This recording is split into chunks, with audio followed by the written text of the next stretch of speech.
I was 14 years old. I sat in with the Marshall Tucker band, Chris Hicks. He was my dad's childhood best friend. He was playing Marshall Tucker, and it was that first taste of being on stage, you know. And also, I remember after the show, my dad and Chris talking, and Dad was like, I'm gonna call you and we'll talk about some things. He's like, yeah, just, you know, let me know what you want to do. I asked him on the way home, I was like, what were you talking to Chris about? He said, well, if you're gonna pursue this as a career and it's something you want to do, I just want to talk to him about what to expect early on. That was the first time I'd heard a parent say, like, the guitar should be your career in one facet or the other.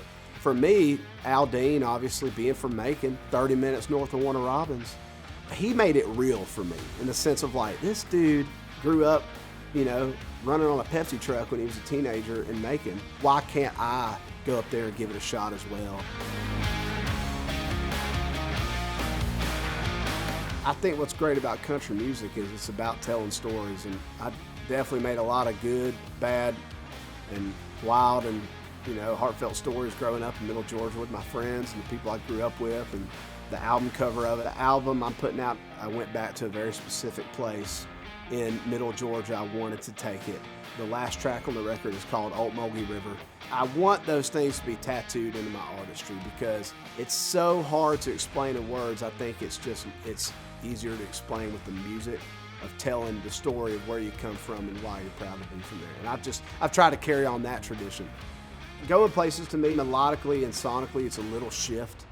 I just envision this story of a guy, his girl leaves him in Bon Air, Georgia, and she goes to Ole Miss, and then she goes to New York, and he's just going to Yesterdays, maybe every now and then going to the Hummingbird if he catches the wild hair, and he's just stuck in his old ways.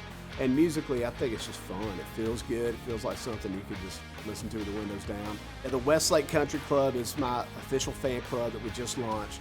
I wanted it to be tailored and cemented in where I come from. So Westlake Road, that's the dirt road that we all went and got in trouble on Friday nights, got yelled at. A few times cops and a few times Chuck Lavelle if he was at home because Charlene Plantation was on the other side. So sorry, Chuck, for messing up anything.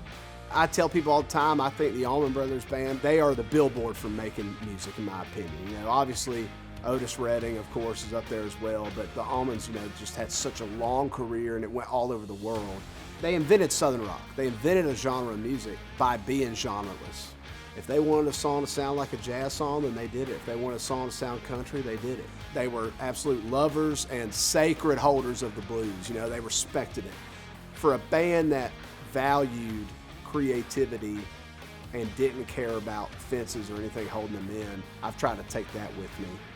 Everybody talks about New York and LA and Nashville and Austin and all that, and there was just way too much quality music that came out of Macon to be ignored. And when people come to Macon, there's an enrichment there that I don't think you find anywhere else. The Southern rock history, the R&B history, the rap history. I mean, Jimi Hendrix had an apartment there. People forget that, you know. Macon was a hot spot for music back then, and it is still today.